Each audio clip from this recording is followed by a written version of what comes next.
Greetings. We are about to start our 11th day of self-love. And so I'm going to hang in there until I see folks coming on. And then we'll get going. Hi, Dee. Glad you could join. Hey, hi, Addie. And I know, Nee, you're on there with Addie. So I love you, too. Love you, Dee. Alrighty. So today, we're going to be focusing on a little bit of storytelling and doing some other things as well. Oh, you did. So are you able to join me? Try it now. Hi, Jess. I'm glad you're on. I'm getting ready to read one of Chris's poems today on love.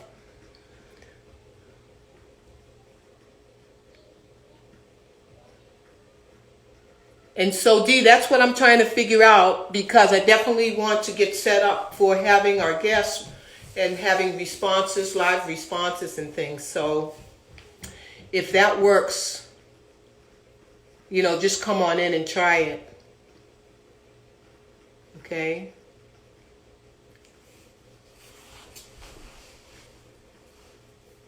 I've got all kinds of stuff behind me.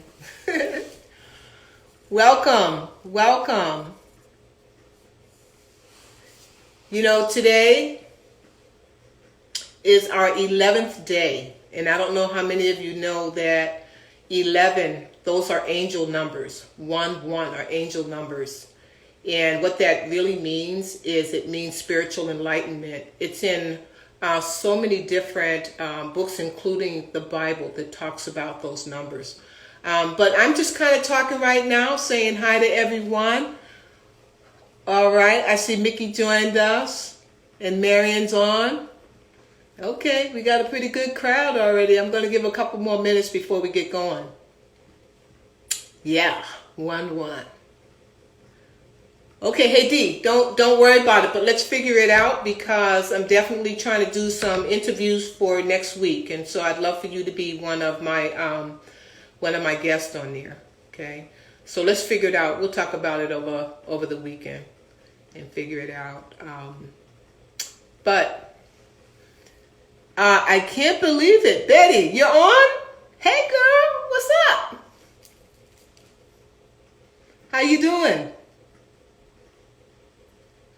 All right, Sister Ray, you're back. Loving it. Just loving it. Just loving it. I've got all these powerful sisters on here today. This is going to be a really, really good show. Hey, Konami, I'm glad you're on. We are going here. We are really going. So I'm just giving a minute or two for people to join in, and then we're going to have at it. All week long we've been focusing on creativity, because we know that creativity is an aspect of what we are that's far beyond what the mind can even fathom at times. And so, in other words, it's a very spiritual ability that we all have. And so as we're talking about learning to, not actually learning, I think that we all have self-love. We do things for ourselves. But oftentimes we put ourselves last, right? And so if we are going to make a difference in this world, and now is the time that we really have to stop and consider that. If you knew that you had abilities beyond these 5 senses that we're told that we have, just beyond the everyday kinds of socialization that we've received over our life and who we believe to be, if we knew that we were more than that, we would certainly be so much more powerful to stand up against some of these very negative elements that are just trying to overpower our world and our lives today. So that's why we're doing this. We're doing this 30 minutes a day self-love challenge to learn more about who and what we are. And today I really want to talk about our ancestors, because a lot of what we see happening today by way of trends, when we talk about having, using our crystals, having our breathing techniques. And many people think that these are just brand new things that have just come up, and no, these things go back to the beginning of time. And I really want to take it today from an African-centered perspective. And so I'm checking in to see if, all right, I see Taj is on. Okay, Amber, hey, how you doing there? Okay, glad to see you on as well. All right, so let's get going. I want to first start with this beautiful poem. All of you know me so far, so I don't think I have to do that. I don't think I have to talk about MIDC because you know the company as well. And you also know that the Women's Empowerment Network of our company is sponsoring this 30-day event. And so I am just going to kind of go into, as I said, all week long we've been doing creative, meditative kinds of art things that we love to do. And I got some really nice responses. Marion kind of put out a question on what was there, and Marion, you can probably speak to that as well. But what is your favorite creative thing that you like to do? And so I don't know, some of you may see Lorena that joins us.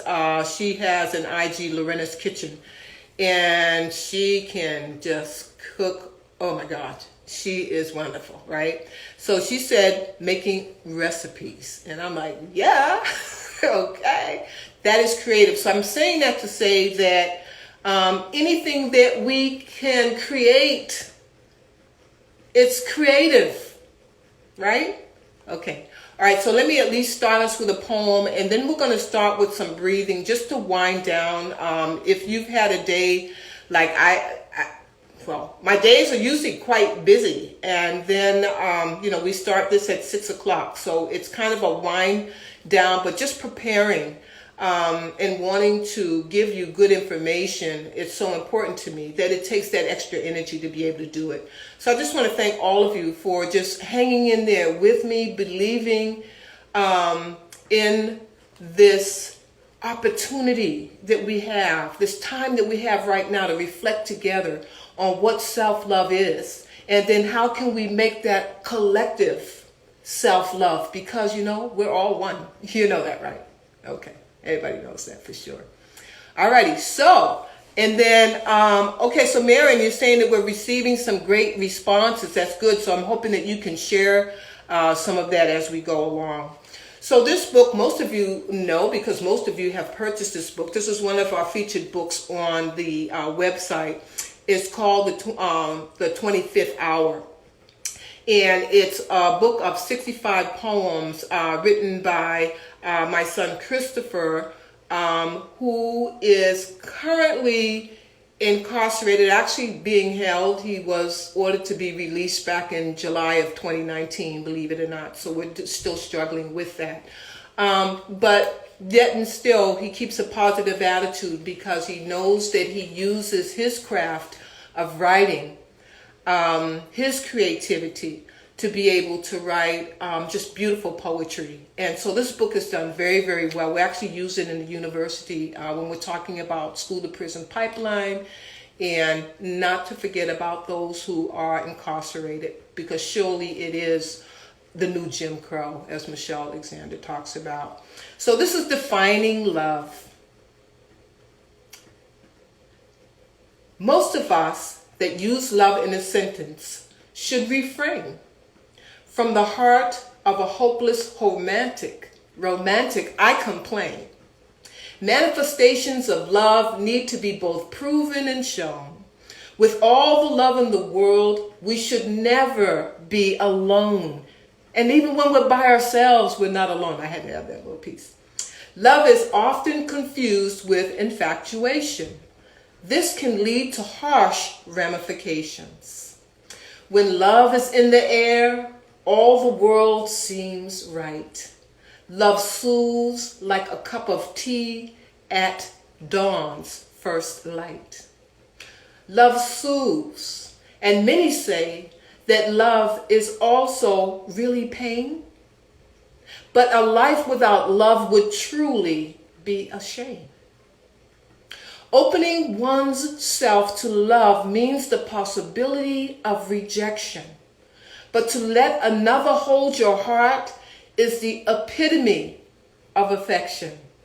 Love is life and life is love, regardless of direction. To live and not have loved is a costly life lesson. At first glance, it's possible to fall deeply in love with a stranger, for the heart knows no bounds and considers no danger. Isn't that beautiful? I want to kind of segue from this because we've been talking about heart chakra for much of the week after going over what the chakras are, our energy points, where we can draw our power. And we've been really working with the heart and the inner child in us, in our heart, to reconnect. Because right now, living in this world as it is, many of us are lost because we're disconnected. We're looking at things very superficially, materially, very individualistically, right? And that's not who and what we are in our essence, right? And so I want to start off by sharing a little story. I'm going to do some storytelling. And if you know the McLeans, so, I had 10 brothers, well, including myself, there were 10 of us, okay? And every last one of my siblings were all good storytellers. And we got that from our dad. He was quite a storyteller, but you know what? He would never claim that he was an artist. When I think that that's an art, he was he was very good at mathematics, but he had his dream deferred as a black man trying to go to college, coming up from the South to Massachusetts. But his stories live in us. So this is a story about the people who could fly. And maybe have any of you ever read that story? It's been around a long time. It was written, I think, by the Dillons. I know they did the illustration to the book. But maybe not. I'm not seeing anybody reply that they've read the story before. But my children, I see, okay, all right now. I see Devin's on. So Devin, y'all should kind of remember this book, The People That Could Fly. I still have it on my bookshelf in the office because I let my students borrow it when they're doing student teaching with the elementary students. But it's supposed to be a myth. But I want to question that today. So let's go to the transatlantic slave trade. And so we all know what happened there. That was an African Holocaust that lasted for more than 400 years. And we can say that it still exists in this nation, in the world.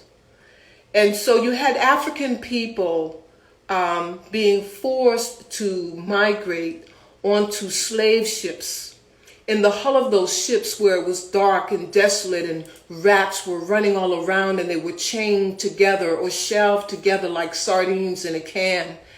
And that was a 3 to 6 month voyage depending upon where you were going. If you were going to South America or North America, the islands, it depended upon how much time you had. But we were taught to believe that we didn't put up a fight, right? That we just, except for when Amistad movie came out and it showed that actually went to court and the case was won. But there were many such uprisings on those ships as well as on those plantations. And so this story comes from having to have that forced voyage, okay? And so there was a group of Igbo people coming from Nigeria. And so oftentimes the long walks to the coastal areas for where they would be held in the slave holding dungeons, I call them, okay, and then to board the ship. Oftentimes they would take Africans from all over West Africa, and they couldn't communicate because they were speaking so many different languages. So it was very hard to communicate. But in this case, there were 15 Igbo people who could speak the language, who knew the language. And so they were on that ship. And they started chanting. And they started chanting. They started breathing. They started calling on their spiritual wealth and know-how and knowledge. They chanted and they chanted, and the stronger it got, the more fearful that the sailors and the merchants on those ships became. And they said, we don't know what to do. They're making all this noise, and they've actually got the ship rocking. The ship is shaking. Oh my God, what's going to happen? And that chant being so powerful with these 15 African Igbo people that the ship overturned. And it was said that those 15 African people walked and flew back to their homeland. That's the people that can fly. That's the essence of it. But I tell that story because we read it again as a fictional, mythical type of a story to children, how the Africans could fly. But do you know how much power we had because we knew who we were when our ancestors were on the motherland? So let me take you back. I'm still telling my story here. Okay? Is that, first of all, the oldest remaining human bones, and they're women bones, as a matter of fact, okay? Lucy is over 1 million years old. Her bones were found in Kenya. And because they were the oldest remaining bones that have been found in the world to date, we know that Africa is the cradle of all of civilization. So when you have the start of a world where human beings begin on a certain continent, that continent is going to be well developed over time. Okay? And so I'm going to bring you, so before, okay, so I'm not going to lose my track by going on something else. But okay, that's right. Yeah, my girl Lucy. Okay, Lucy was one bad mamma jamma, let me tell you. All right? And so people through Lucy's lineage went out into the world and went out through Africa. And they learned how to survive. You know how they survived? They survived through their instincts. They survived through knowing their essence, knowing that they belonged to the universe, that they were one with the universe. They more than survived, they thrived. They still cannot figure out how the pyramids in Egypt were constructed. The mathematical knowledge that had to be during that time period still behooves mathematicians today and architects on how that could have been possible. So how is it that we are said to come from a culture, to come from a people without knowledge, without history? So we have to be very careful, and I'm going to tie this all together, because we have to be very careful Right now, a lot of people are very nervous on when we talk about meditation. Okay, we've been taught that that is not magic, and things that we cannot explain do not exist, or they are evil things. Okay, and so we have to understand how those things happened, how we lost our knowledge, and how we can regain our knowledge through the heart and through taking those walks with the inner child. Because like I said before, our inner selves, our ancestors talk to our inner child, and they tell us what to do. Right? Every day you're using your instincts. Am I wrong or right? Okay? Am I wrong or right? We're using our instincts constantly to do things. And oftentimes we can't even explain it. I can remember I loved math when I was younger. But I had a math teacher who used to say, "How did you get to that answer?" And I'd say, "I don't know, it just comes to me. I do that and it just comes to me." And they were so disparaging to the point where they were insinuating I was cheating because I knew about mathematics, and it turned me off totally. So we've lost the love of ourselves. We've lost the knowing of ourselves through being taught that we are less than and that we were not the beginning. So let's go back to those pyramids. Let's go back to Cleopatra. And Cleopatra, we know, was an astrologist. Okay? They were alchemists. They were healers. And they used the arts of dance and oration. There were universities in Africa long before any other continent had schools or universities. Timbuktu, Songhai, the Phoenicians. How do you think we got our alphabets, our writing techniques, our mathematics? All of these things came from us. But what happened when we were separated and brought to so many different lands, and I'm talking to all of us because we all have lineage back to Africa because of it being the cradle of civilization. And I'm also talking to those of African descent around the world whose ancestors were forced on those ships and brought to different lands. And we were not allowed to practice any of the things that we knew. In fact, we were taught just the opposite.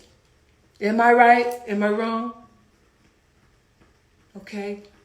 So I bet a lot of you don't know, even when we talk about our religious beliefs, when we talk about Christianity, for instance, Christianity, came from the Ife knowledge and practice. And the Ife people, when we talk about the saints, and I'm going to kind of hit a couple of things just to it'll seem like I'm diverging, but I'm always going to come back to a central point here. Okay? So you take some of our islands. Let's go to Cuba, for instance. Let's go to Puerto Rico. And we talk about Santeria, right? And Santeria comes from the Yoruba culture. And because we were not able to practice those beliefs, and those beliefs again helped us be the healers and the knowers and the doers within our societies. And so because we were enslaved and not allowed to practice our traditions and culture. We had to hide our traditions within the Western traditions. And so for Santeria, the Oshun, or the Orishas, which were the different gods, they were elements that we, as African people, we honored the elements of fire and thunder and gave them all power, and they were connected. And so what people did as it related to Santeria is they renamed those Orishas in the saints' names that were given from Western tradition. So I want you to know that all of the religions that we celebrate have stemmed from Africa. But the things that were cut out were the things that gave us the power. And what are we trying to do right now? We're trying to get back to that self-love and self-knowing of who we are. Okay? And so, yes, so I'm seeing these comments are wonderful. These comments are wonderful. Okay? So yes, we're talking about Yoruba culture when we talk about the Orishas. So let's get to some of these things. And as I told you before, I mean, I've been to over 40 countries. I've lived in a number of African countries, and what a blessing for me, because it allows me to be able to teach from firsthand of things that I know and that I've seen. And so still in many of the villages in West Africa in particular, you have what we call native doctors. And they used to refer to them as witches, right? Anything negative. And these native doctors, many of them were, as we talk about matriarchal societies, many of them were men and women, many of them were women, but also men that worked together. So we know our energy. We talk about our energy, and that energy has frequencies, right? And the frequencies are connected to the universe. And so when you hear that African drumming, it's not just about hearing those beautiful rhythms. Those were healing drums. Those drums, even today, if you get 10 drummers in this room and there's someone sick on the bed, those drums are so powerful. The music and the frequencies, their higher frequencies, could raise you up, could help to heal you. There's so much knowledge to share on what we are, who we are. And it's just a matter of really reconnecting. Hey T, I see that you're on there. I'm so glad everybody's tuning in. Trina's turning in. This is absolutely wonderful. We're talking today, I'm doing storytelling today, but it's not fictional. It's for real. Okay? And so, what does the heart tell us? We've been meditating and we've been doing deep breathing, right? So, yes, we do yoga. Yoga's been around a very, very long time. There were yogis that have been around a long time. But in Africa, when I see the combination of breath with dance, with drum, with other artesian techniques, the weavers, when they're in circles and they're working together, they are talking, they are collectively building their power and energies to maintain and take care of their communities and their societies.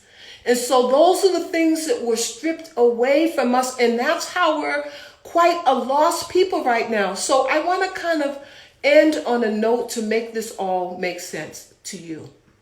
So here we are. The coronavirus has our attention. But we know that the earth, the world, when we talk about climate change and all these other things, stuff has really been going downhill.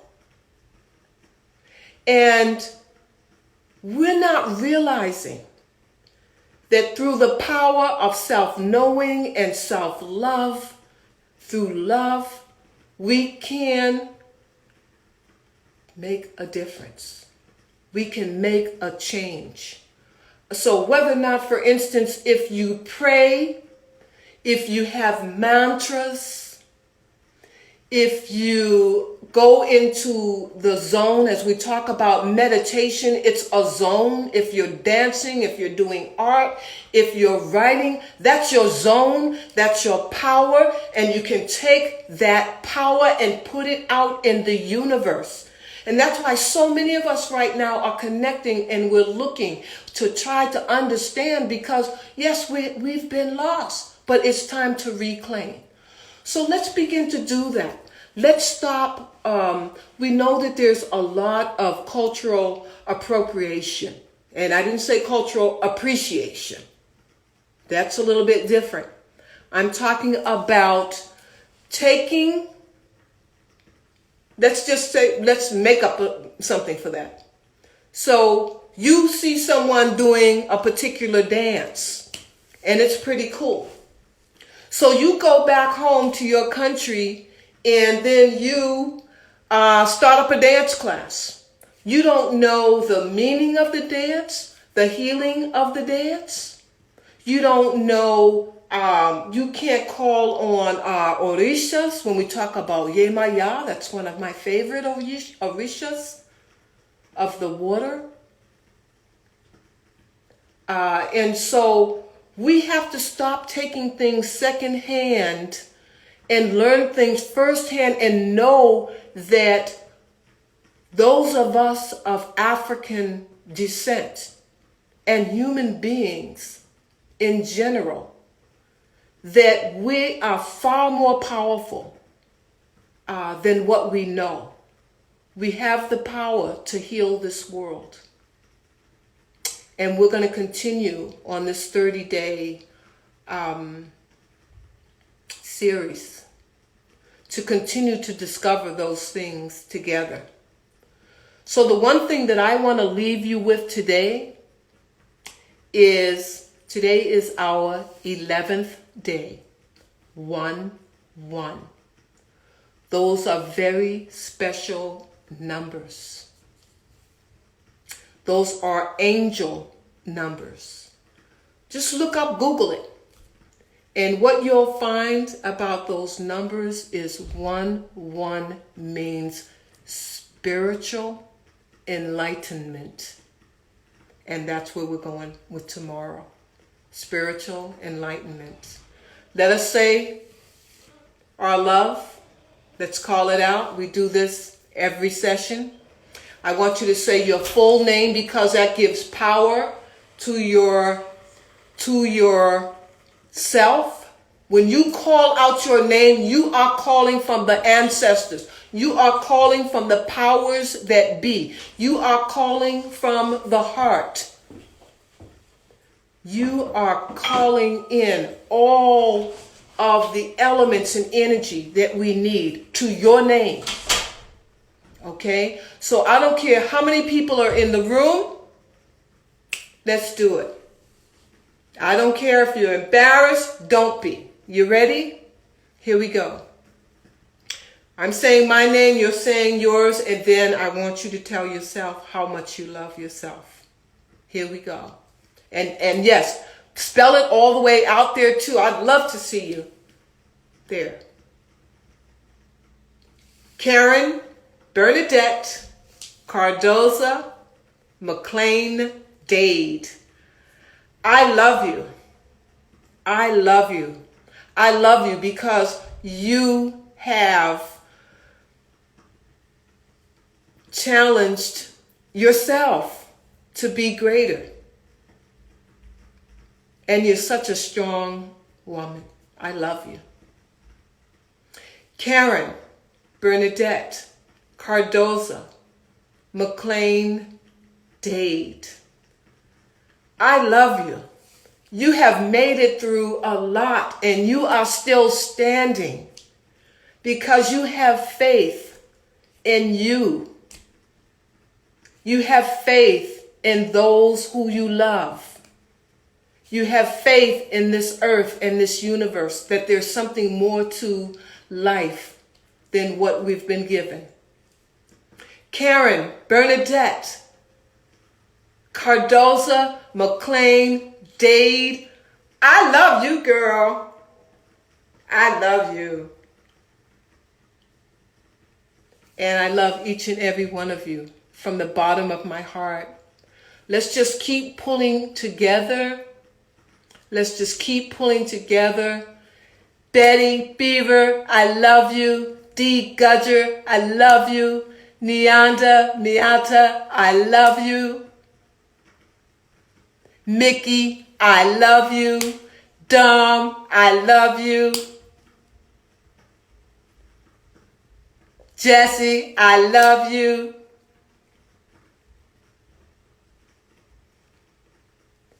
Peace and love. We're going to get together. I love you, Taj. I love you, Marion. I love you, Dev. Whoever else is on, I'm not seeing. I know that it's scrolling. Let's just take that energy tonight, but you got to keep doing what I'm asking you to do. I'm asking you to meditate in the morning. Take 5-10 minutes just to be able to breathe deeply, right? And no thinking. Just let it be, and things will come to you. And in the evening before you go to bed, please call on your inner child to reveal those secrets to you as you rest. And we'll continue tomorrow. Konami, I love you. Okay, my sisters. And my brother who's on there, my grandson. Okay. Peace and love. We'll see you tomorrow.